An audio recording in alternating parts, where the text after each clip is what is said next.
Hello, everybody. I hope everybody is doing okay today. Sorry this video is a little bit late. I tried to get out yesterday, but I don't know what happened. I ate something or got bit by something. I got an allergic reaction. I blew up like a freaking plum yesterday. It was crazy. But I'm all better this morning, and I thought I'd get this out to you nice and early. Don't forget that your first homework or chapter reviews are due Sunday by midnight. Here are you can submit them under week one. Just go to week one, hit on week one, and you'll see where to submit them. And the questions are in here.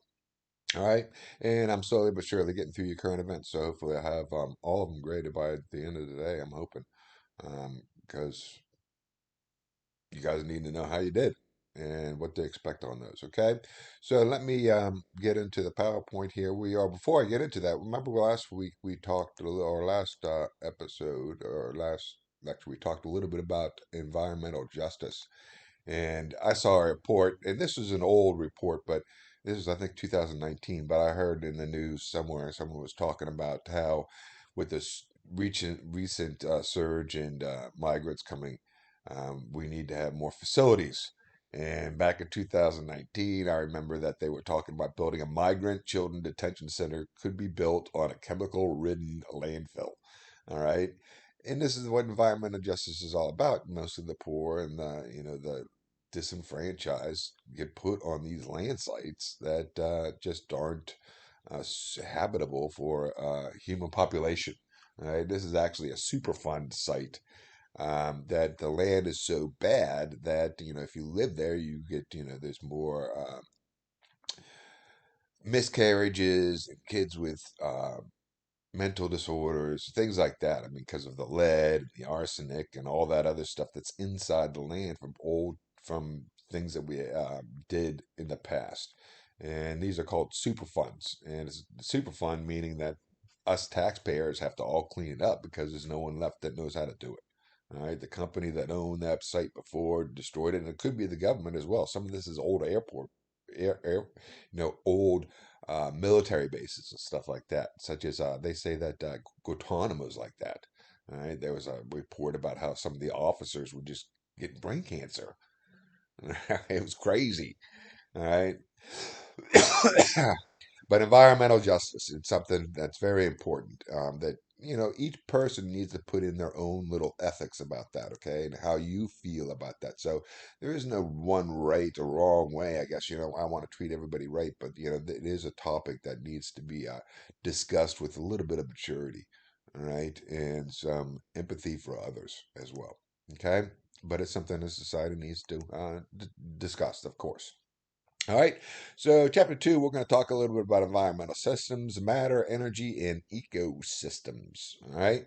So, we're going to talk about environmental systems, fundamental of matter and chemistry. We'll talk about the different forms of energy and the laws of thermodynamics that really determine sustainability, to tell you the truth.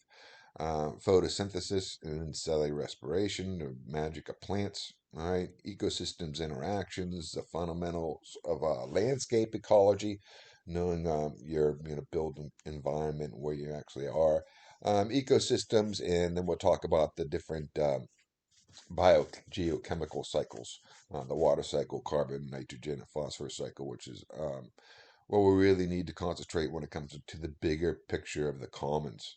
All right, what I call the commons, or some other people call the commons before me, of course. So the quote for this chapter is: "Learn how to see it, realize that everything is connected to everything else." All right, and that's one of the wonderful things about Mother Nature and everything I love about environmental sciences. It is all connected, and you don't really realize that until you actually um, learn what is going on via the science. You got to use your critical thinking skills, and and what I'm seeing is real, and then you find out that hey, this is actually connected to that, and it's a wonderful process, and that's how the scientific process works. Is that we learn about something else, and then we learn that that is actually connected to this, and we learn about that, and then we learn about the other thing that's connected to that, and it's all one big old web. All right, the internet is a image of the forest. If you look at all the mycophilia underneath the ground and stuff. All those trees are actually connected by a huge web of fungus, sending carbon and nutrients to each other. It's amazing. All right, this is my opinion, but I actually think that plants are smart. All right, and that's a total opinion. I have no scientific fact on that or anything like that, but they are smart because we can see through science that they do these things. They actually communicate. All right. There's an excellent video. Maybe I'll bring that up next class about how trees talk to each other. All right. It's an amazing thing. All right. And it's all connected through this big web of living life biology. So the case study for this chapter is the vanishing oysters of Chesapeake Bay, and your homework deals a lot with this. All right, and this is a very interesting connection, a very interesting case study.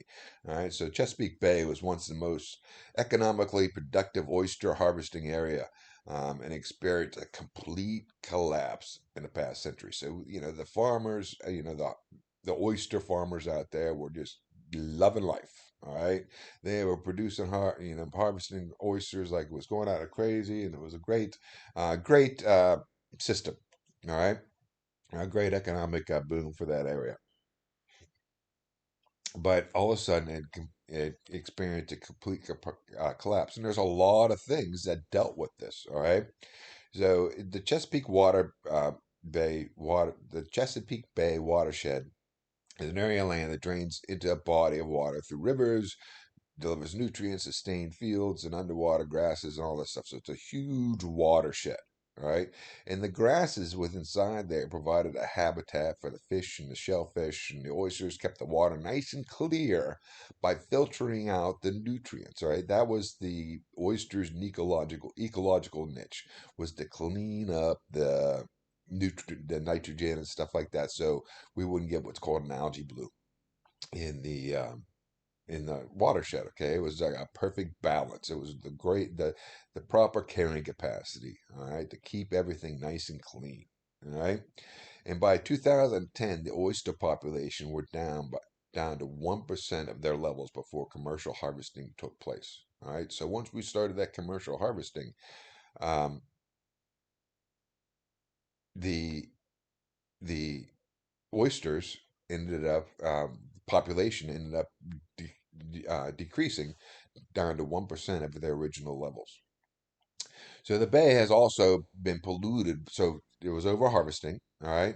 So the bay also has been polluted with excessive nitrogen and phosphorus. So the runoff, we'll learn about the nitrogen and the phosphorus cycle later in this chapter, was running into the watershed, fertilizing the algae, okay, out there. That's what plants need, that nitrogen. Nitrogen makes things green. The nitrogen and phosphorus makes plants grow. All right, that's what gives the tomato plant its greenness.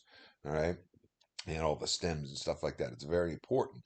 And the more nitrogen it has, the bigger boost of the algae that can live there. All right. And it was the oyster's job to clean out that nitrogen and phosphorus so it wouldn't cause these big, what's called algae blooms.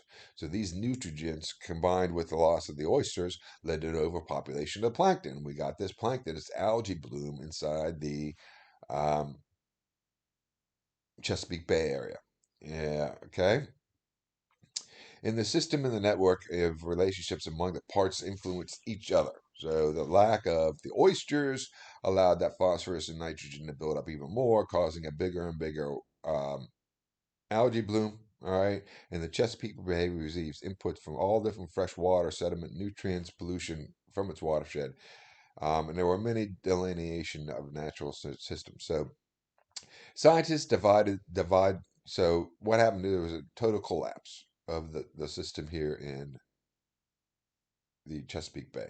Okay, because the removal and then they add nutrients, the algae bloom, all that caused a decay and what's called a dead zone. Scientists divide the Earth into components into spheres. All right, we got the lithosphere, the atmosphere, the hydrosphere, and the biosphere. All right, and the environmental scientist uses the systems approach. All right, to solve the problems because they are manufactured in multifaceted and complex. All right, so all these, the lithosphere, the atmosphere, the hydrosphere, and biosphere, are all different areas, but they're all actually connected. All right, the lithosphere actually affects the atmosphere. The atmosphere affects the hydrosphere. All right, and the hydrosphere affects the biosphere. So they're all interconnected. All right. So systems involve what's called feedback loops. All right, all systems have what's called feedback loops. The system's output may serve as an input back into the same system, a process called a feedback loop. The negative feedback loop results when a system's moving in one direction and acts as input to cause the system to move in the opposite direction. So it slows the things down, right? It sent it back to its normal state. This is called a, not normal state, but sent it back to a more obtainable state. So this is called a negative feedback loop. Okay. So if it's too hot, your brain tells you to go seek shelter or you sweat. All right. And the body cools back to its normal temperature. If it's too cold, the brain tells you to wear some more clothes and it warms your body so you get back into this system. All right. And the system goes through all these. It goes to be too hot, to too cold, to just right. Okay. So you have this total system. And this happens in Mother Nature all the time. All right. You have negative feedback loops. So negative feedback loops are a process which moves the opposing direction of equivalent rates into a dynamic equilibrium. All right, so we want to try to get back to the equal state of our body being 98.6 degrees. All right, and this contributes to a homeostasis. All right, a tendency for a system to maintain stable internal conditions. All right, so that negative feedback loop is important to put us back into that normal system. All right, what we're supposed to be, and we want to stay in what's called a steady state. All right, of we want to stay in this steady state. We want our temperature to always be 98.6 degrees. All right, for our body. We know that because if it gets a little bit higher, we're sick. Right? It gets colder, we're sick. All right, we don't like that. We like that steady state. And that's what's important about a negative feedback loop. Okay, our brain telling us to put on some more clothes so we can get back to our normal state. So changes in the atmosphere and ocean composition and global warming show that we are having not a, we want to try to keep these in a normal state, right? Global warming wanted, the temperature to be the norm that we've had, all right? But what's happening and what can happen, all right, is what's called a positive feedback loop. And I say it's happening is we can see this happening down here in this picture, all right? So since we're having global warming, all right, it's a little bit hotter. The snow is starting to melt. All right. In the beginning, the snow was reflected the sunlight, so there wasn't as much warmth in the atmosphere. Okay, it was bouncing off and going back up into the sky. All right. And now that it's warming, this snow is melting, and now we have a positive feedback loop where there's more dark matter shown where the sun's rays can now be absorbed by the earth and not reflected back out into space. Okay, causing a positive increase in the temperature. All right, and as this opens up, and more, the more positive the temperature is going to rise because there's more dark matter absorbing, and sooner or later, this dark matter will actually get to an equilibrium. It will soak up as much energy as it can, all right, until it gets to that area where it can no longer absorb any more energy. Okay. But you can see that's a positive feedback loop because there's no more snow that's going to make this go negative. Okay. Systems are not isolated. They may exchange energy, matter, and information with other systems. So there's no entity to itself. I mean, the Earth basically is an entity, one little rock, but every system inside this Earth, the butterfly effect, sometimes they call it, when the butterfly flaps his wings out in Germany, it affects us over here in Pittsburgh, Pennsylvania. Okay. So, how a system is defined may depend on what you are studying, though. For example, a scientist studying runoff, precipitation flows in the land of the waterways may define Chesapeake watershed as a system. The science and study of the hypoxia, what happened in the dead zone, would define the bay and the watershed as the system. Okay, so you can see here is you got to have whatever's in the system. You have the Chesapeake watershed area, all right, which is all this area here, Harrisburg and Brightonham, all this water and land runoff in this watershed washed down into these rivers all the way into the Chesapeake Bay area. All right, and they took out the oysters, which stopped cleaning the water, taking out the nitrogen, all right, and the phosphorus, and that added nitrogen and phosphorus caused an algae bloom. All that algae died off, all right, took out the oxygen out of the water, died off to the bottom, and added what's called a dead zone. And no fish could live there because there was no oxygen. Okay. And you can see the area of the runoff, all right, that they noted where it was the worst. Okay. And you see here as it gets bigger out here, a little bit less. All right. That's because the water was less contaminated in that area and more diffusion. All right. So there's more circulation and things like that. In 2015, the majority of the nitrogen and phosphorus nutrient pollution entering the bay came from agriculture. Another third came from atmospheric sources. So the biggest component was the agriculture and industry with the fertilizer, manure, was building up and then running off into the streams because we had bigger herds and more, chicken flocks and things like that along the banks of the Chesapeake River ways that ran into that watershed. And that's what something that we used to study at WVU is how to properly manage a farm so that the cows or whatever you have grazing there in the agriculture or putting on the pollutant or putting on the nitrogen in your crops, how to manage that so it wouldn't get into the watershed. We used to go out and educate the farmers about that. Okay. And we'll talk a little bit more about that in the agricultural system or in the agricultural section. So what happened with the influx of nutrients into the Chesapeake Bay caused an overpopulation of the plankton. All right, and there's a high mortality rate due to the high population density. So it basically went into overshoot. All right, it overshot the carrying capacity of the water, the oxygen in the water. All right, and as that plankton took out all the oxygen, all right, the fish didn't like it.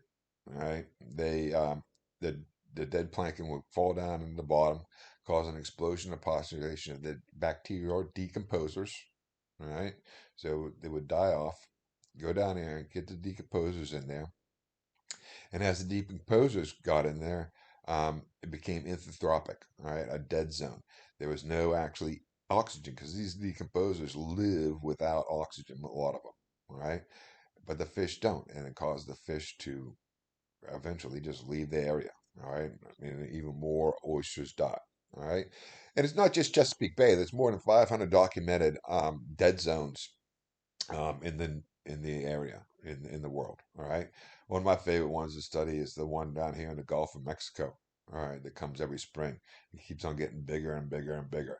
And then during the winter time, the agriculture kind of stops. There's not as many you know farmers spraying their fields with nitrogen and stuff like that, and it comes back. But every year, it keeps on getting bigger and bigger and bigger.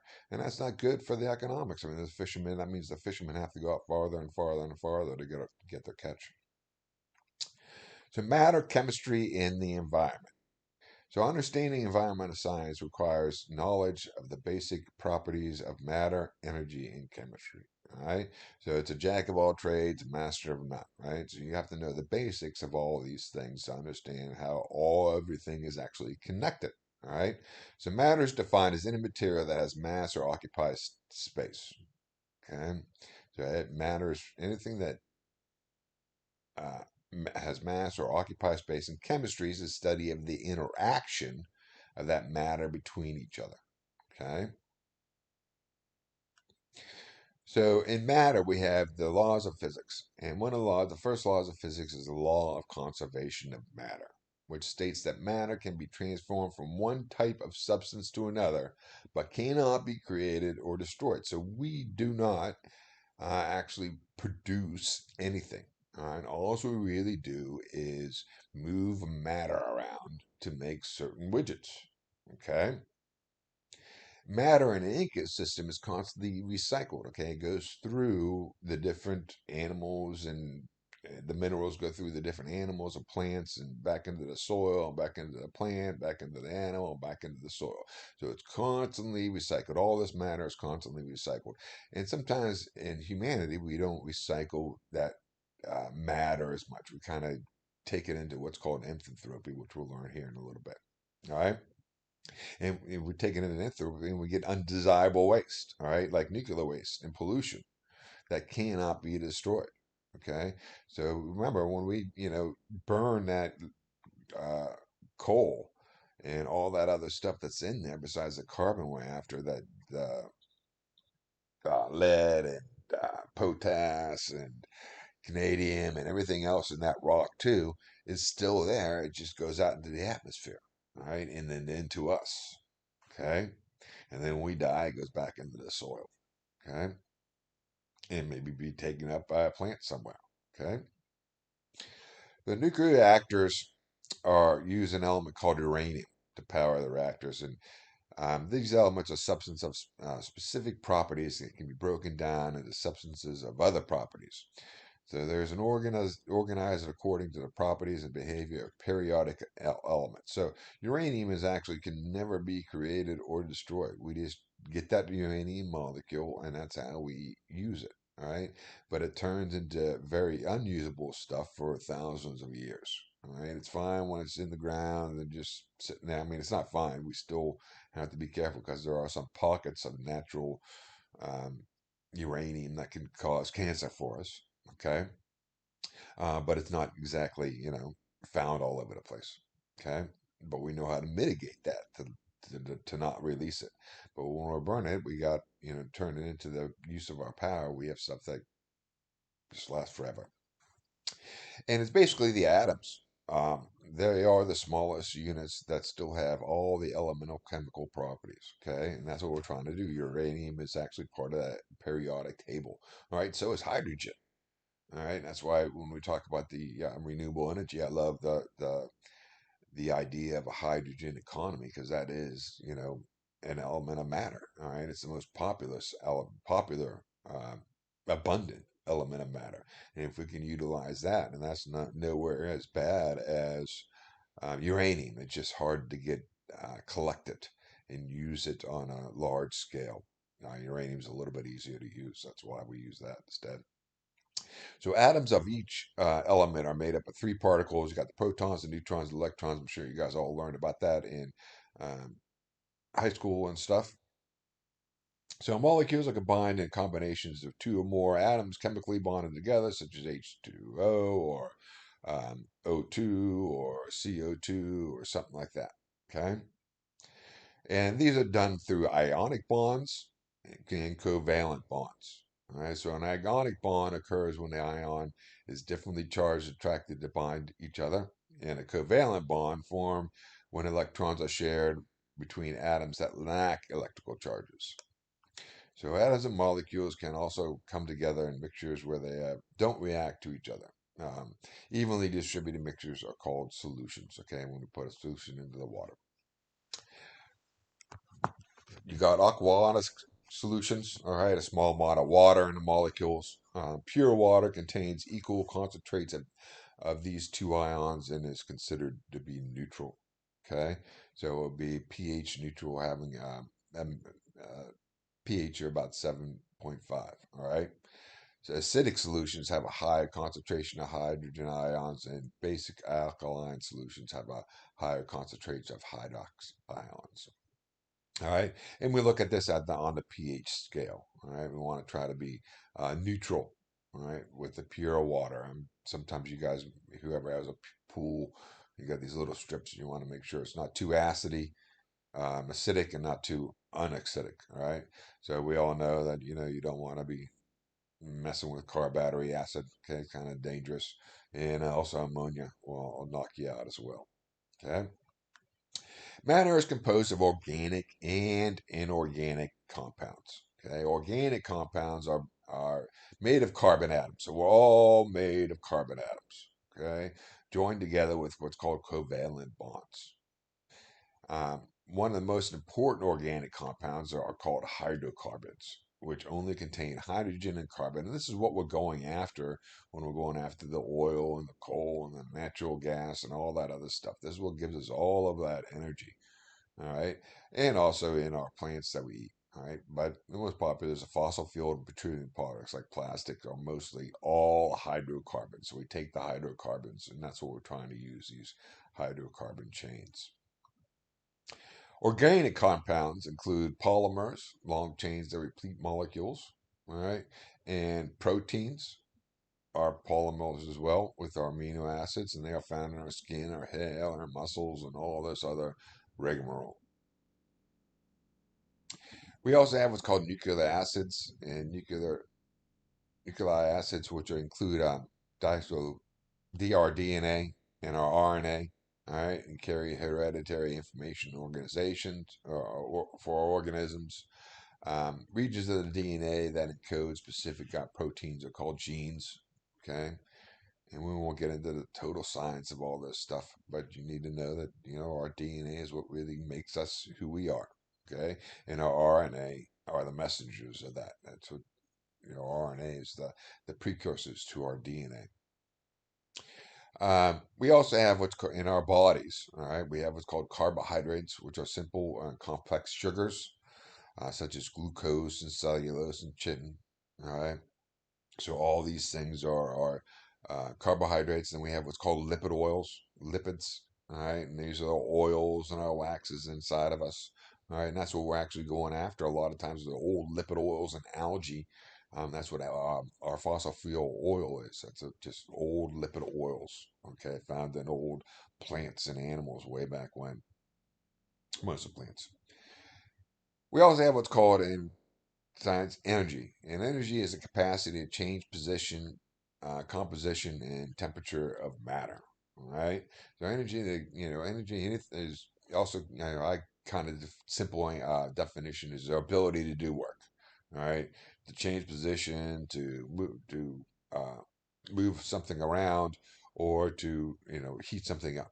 Okay, we have what's called potential energy and kinetic energy. Potential energy, all right, for is something that's uh, energy that has position. So it will be like a waterfall, all right, or the water on top of that waterfall in the pool of that lake behind the dam, all right, or it could be that rock sitting on top of the mountain. Okay, that could be potential energy. And then when that rock starts moving down that mountain, it becomes kinetic energy, energy in motion. When that rock starts moving or going down, water going down the waterfall. All right. So energy is able to be converted back and forth between these two forms. Could be so it can be potential energy at one point, turn into kinetic energy, and then it's become uh, um, potential energy again. So the water can go into the behind the dam and then be released to turn that turbine to make the electricity, and then go down the river and then evaporate back into raindrops back into the thing and be turned into and fall back down into that lake again, becoming potential energy once again. Chemical energy is a little bit different. It is stored potential. It is potential energy stored in the bonds of an atom. So chemical energy is just potential energy, which is your battery, all right? Or the food that you just ate can turn into you going out and being able to roll a blade. Okay? Energy can change from one form to another, but cannot be created or destroyed because it's basically elements of matter, right? So that element of matter can be, been around, it's around forever, so it can't create or destroy. So there was an element of matter that was in a tree a long time ago when the dinosaurs were around, all right? And it got absorbed by the tree, fell down, and turned into coal over millions of years. We dug it out of the ground. We now burned it, put it back into the atmosphere, and now it's back into another tree somewhere, all right? And maybe that tree will fall down and get turned over and become coal in a million years. All right. So energy cannot be created or destroyed. It's just moved around. This is the first law of thermodynamics. Energy cannot be created or destroyed. The nature of energy tends to change from more order to less order as it changes. And this is the second law of thermodynamics, enthalpy. Every time you have energy, you have a little bit less. It's harder to use, right? So it goes from order in this nice little chunk of coal, all right, all bound together. And then we release it, we use that energy, and it goes out into the atmosphere, and we can't really get that back, all right? It goes into all that disorder, okay? Or, for example, the firewood, right? So you got all this nice little firewood in here. Okay, nice order. We burn it out. It all goes into light and heat and CO2 and HO2, and then all we have increased temperature, but we can't get it back. Okay, it goes into disorder. We also have light, which is a form of energy. All right, and we live in this visible light energy right here. Okay, and we need to really learn how to uh, capture this visible light and these other things too a little bit more. All right. Well, we can't see the radio waves and microwaves and infrarays and gamma rays and all that. We live right here in this visible light area. So organisms called anthropos use the sun's radiation, including to produce their own food. All right, and oh, this is what the plants are. All right, and they use what's called photosynthesis. So they're the what's called primary producers of the earth. All right, they produce all the food for us. They take that light energy and are able to convert that light energy into chemical bonds for us to be able to survive. All right, so if it wasn't for the plants being able to convert that light energy into those chemical bonds, into the lipid oils and the carbohydrates and sugars that we put into our bodies, we would not be here because we can't take light and all of a sudden we're, fed. All right, we're not able to convert that energy. Our bodies won't let us do it. And that is why they are called the primary producers. Okay. And they do this called through photosynthesis. It's a magical um, process of just taking light and then taking that light energy and converting it into all these different ADPs and all this different stuff for us to be able to have some sugar for our Coca-Colas. Okay.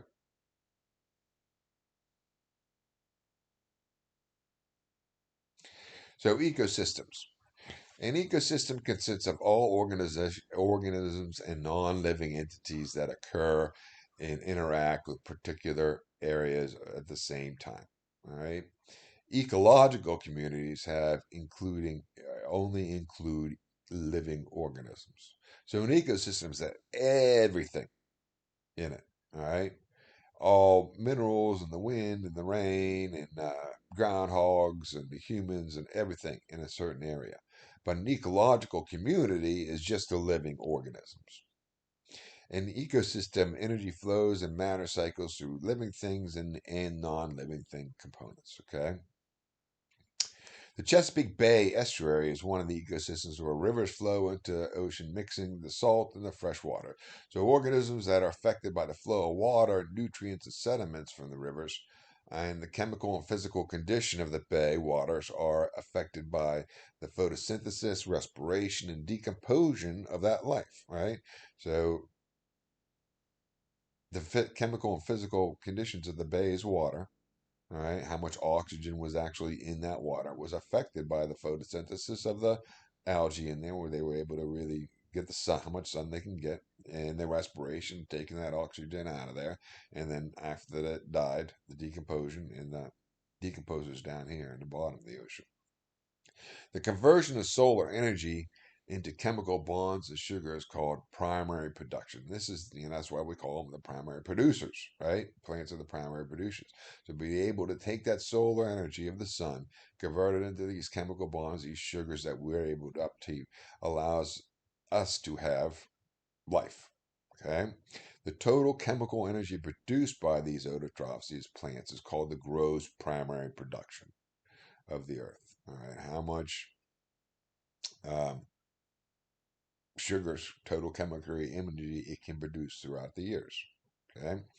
The energy that remains after respiration is used to generate biomass, leaves, roots, and stems, is the net primary production. So what's ever left over, all right, that the plants don't use is called the net primary production.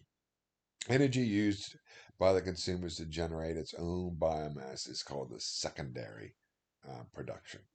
All right. So energy after the primary producers generate it is called the secondary production. The stuff that after they die and go back into the ground and then gets taken back up as a secondary production. The rate at which energy is converted into biomass is termed productivity.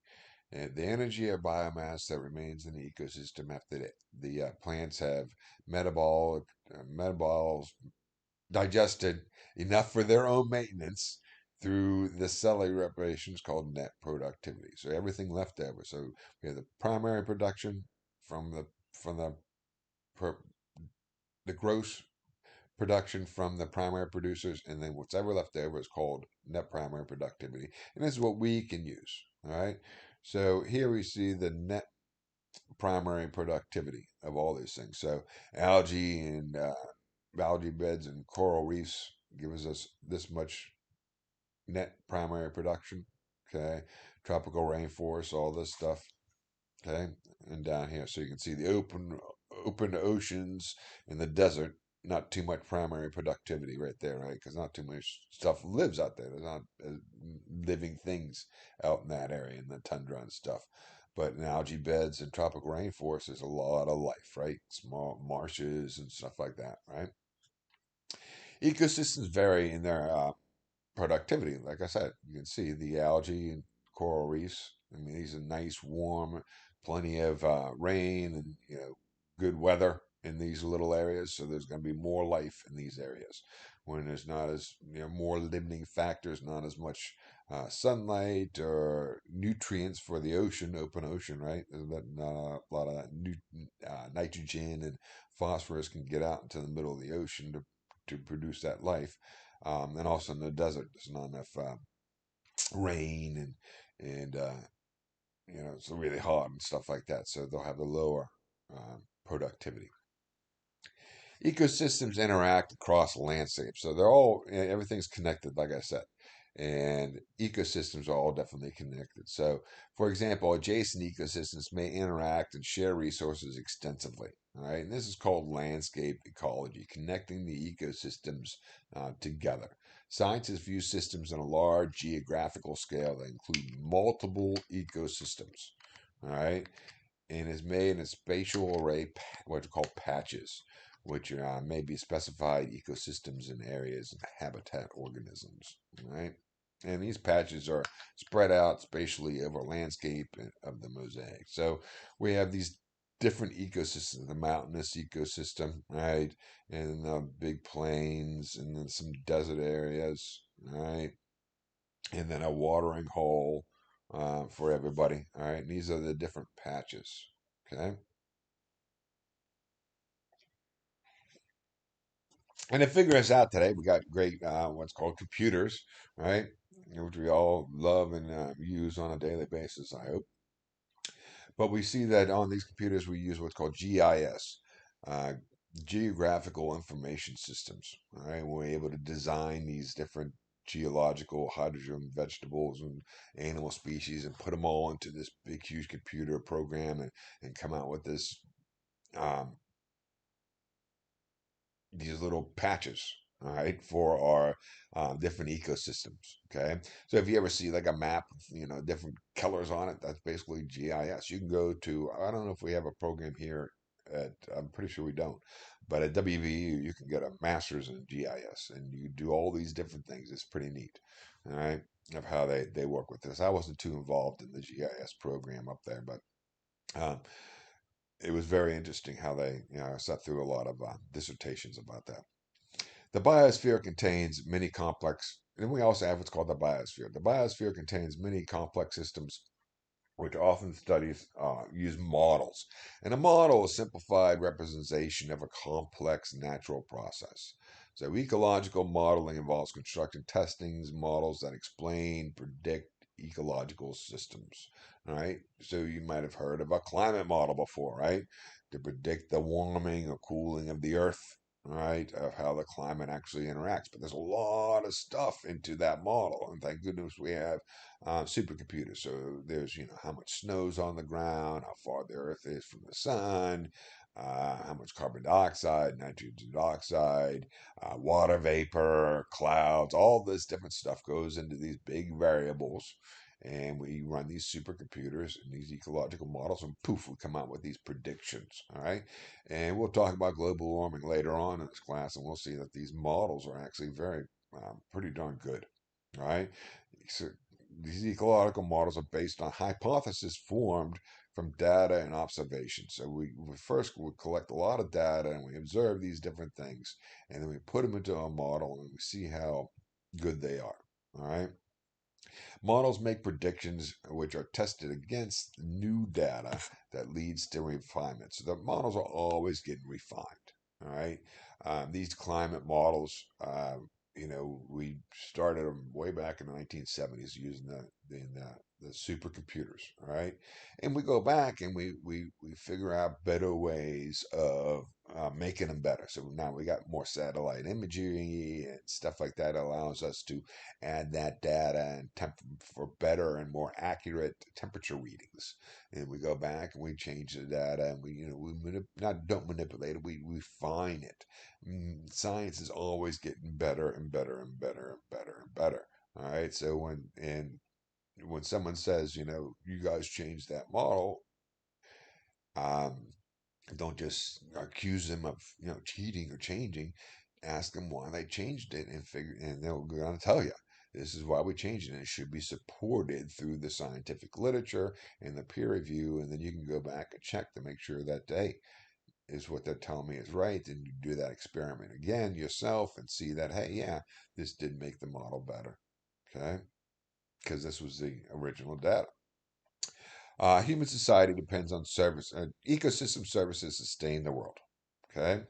And without our ecosystem services, we would be in trouble. So human society depends on services provided by ecological processes, including soil formation, water purification, pollination, breakdown of bio, biodegradable waste, sustainable and negative feedback loops, and the most important may be cycling of elements we call macronutrients and micronutrients. So there's a lot of different things that we're learning through science that we are affecting as humanity.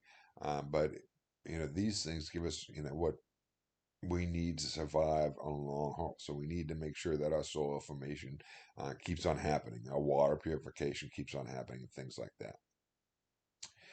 And these are called biochemical cycles. All right, we're going to quickly go through some of the more the five big ones. All right,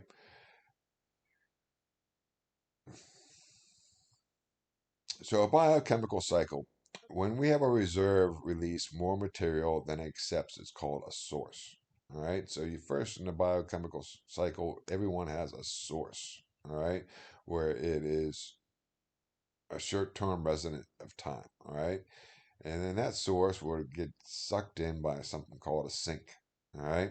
And it stays there for a long, long, long time.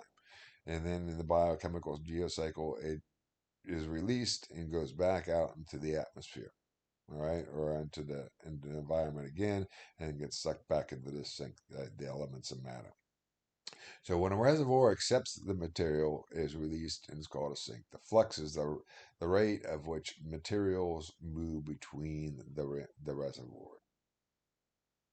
So the first cycle we have is called the water cycle that we'll talk about, and it affects all other cycles. So water is a medium of biochemical things. We all need it. It's also called the hydraulic cycle, and it summarizes how water flows from solid to liquid and through the gaseous environment. So here we have the basic water cycle, right? We got the evaporation in the sky, and then it goes up in the clouds, and the rain comes down, then it goes to the rivers and all the way to the oceans and back on, right? So we all know the basic concept of the water cycle. And environmental science is the study of humanity and its effect on the environment. And believe it or not, today that humanity, anthropogenic, all right, is changing the water cycle, all right, due to changing of climate change, right? So we all know when it gets a little bit hotter, evaporation speeds up, all right? So nowadays we have more water vapor in the atmosphere due to the excess heat on the earth in the atmosphere, and that's what's causing some of these huge rainfalls that we're seeing, right? So when the water evaporates, it's got to come back down, right? And that's exactly what's happening. We are actually changing this water cycle here, okay, by having more evaporation, causing more water. And when that water comes down, we got bigger rainfalls. And that could hurt us economically, right? We have more floods and things like that. We also have what is called the carbon cycle. All right. And the carbon cycle circulates the carbon. And this is another uh, basic, a needed carbon.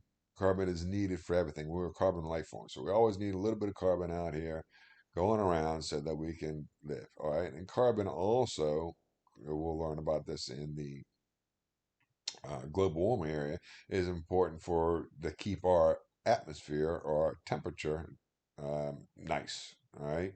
Without all the CO2 in the atmosphere, we would be, if we didn't have that CO2 in the atmosphere that we do now, we'd be, of an ice cube. Okay. But we'll learn a little bit more of that in the global warming section, climate change chapter. But you can see here the carbon flow is the same thing. Carbon goes out in the atmosphere and then gets sunk in by the trees. All right.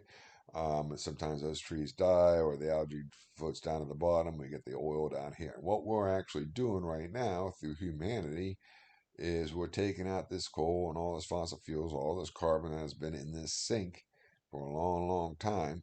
All right.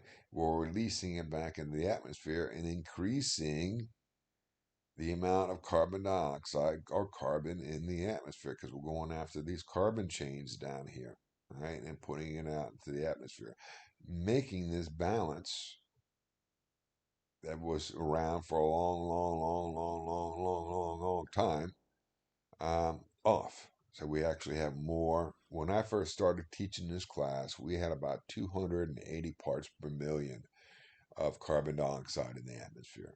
Today, it is over 410. Okay. I'll have to double check where the numbers are, but that's the last time I checked. It was 410 parts per million. So it's almost doubled in the time I've been teaching for about 13 years. Okay. So in 13 years, the carbon dioxide amount in the atmosphere is almost doubled. All right. And it's a greenhouse gas, just the way it is. Okay. So humanity is changing this. All right. We're going to learn what we need to do to try to mitigate these kind of things, this kind of thing. All right. The other cycle I want to talk about that humanity needs is doing some crazy stuff is the nitrogen cycle. All right. And nitrogen is very important. Like I said, whoops, where'd I go? Nitrogen is very important. It actually is, what makes all these plants grow, and they need it. All right. And it's been done through weathering and things like that throughout the time. All right. And, we've had this nice little balance of the wind and the rain would wear off the rocks, and the nitrogen will be released from the um, soil and the rocks, and the plants would soak it up. All right, and the algae would soak it up, and all that other stuff. All right, um, but some of it is actually trapped into these fossil fuels. Okay, and what we have done during our agricultural revolution is we've had a lot of fossil fuels and there's some nitrogen in that. And what we've done is taken that nitrogen out, especially in our natural gas industry. We take that nitrogen out so we can get a bigger bang for our buck. But now we have all this nitrogen left over. And what we do, we give it to the farmers. And the farmers would spray that nitrogen on a field and the plants would go crazy, right? Because plants love the nitrogen, right? But like I said, it's my opinion that plants are smart, right? They don't really overeat. So if there's more excess nitrogen in that ground that they don't need to survive, they won't eat it, and that nitrogen stays on the fields and then flows on over into the ocean here and starts those algae blooms and stuff like that. All right, causing the dead zones in the Chesapeake Bay area. Okay, so we need to be able to control how much we actually put on.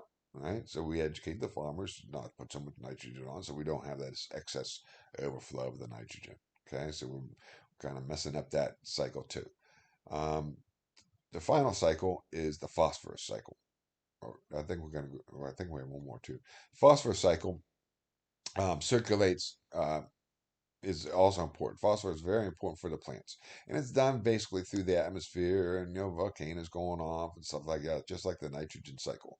All right, but we actually have to mine this. This isn't found in the in the fossil fuels and stuff like that. We go around and mine this that we can increase our phosphorus for the areas, and we put that onto our farms. All right, and that extra phosphorus actually adds up to um, add creates those algae blooms as well. Okay, tackling nutrient enrichments require a diverse approach. So to be able to attack all these things and to um, help manage these biochemical cycles of how humanity's doing it, we need to just do some different things. And when it comes to the nitrogen cycle, we can look at the watershed of Chesapeake Bay. All right. So what we had to do and what we tried as a society, and Chesapeake Bay is actually a great success story so far, in my humble opinion. All right.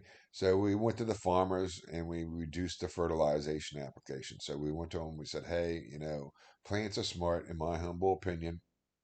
They don't need this much nitrogen. We're scientists. We know how much they actually need, and this is what you need to put on your field to be economically efficient. Because no one wants to waste the resources. It's just that nitrogen was so cheap because we need to get rid of it.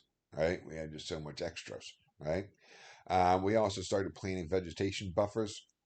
Using the watershed around the streams to trap the nutrients. All right, so we tried to ripen areas. All right, these buffer zones right here, all right, are very important to be able to stop some of that runoff of the nitrogen, and then the nitrogen actually gets into these trees before it gets into the water.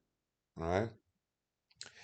We improve sewage treatment technology, all right, because a lot of nitrogen and phosphorus and stuff comes from our waste, our sewage waste. Okay, and that has uh, in farm agricultural waste as well. All right, so we try to improve these sewage treatment technologies, and we also reduced our fossil fuel consumption. All right, well, we haven't yet.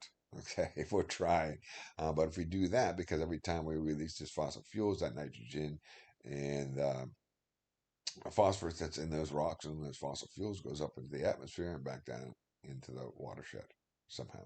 Okay, eventually. So the cost of each treatment varies by natural approaches, like wetlands vegetation. This is kind of what I studied at WVU, is the cost of implementing different things, of putting in different storm runoffs. All right. I studied mostly in the agriculture industry of putting up some cover crops or some conservation of tillage and grassland buffers and all this stuff. It's nice to see how cheap this really is to help prevent by just planting some grass at about $300 to $3.20. Okay, um, upgrades to the WT, all these different things will help um, in those different areas. And we'll look at some of those things as we go through this class, of some of the ideas of what we can do to help prevent the overshoot of these biochemical cycles. Okay, so that's it for this presentation. I hope you guys enjoyed it, and we will be seeing you probably on Monday. All right, and don't forget your assignment is due Sunday by midnight. Thanks.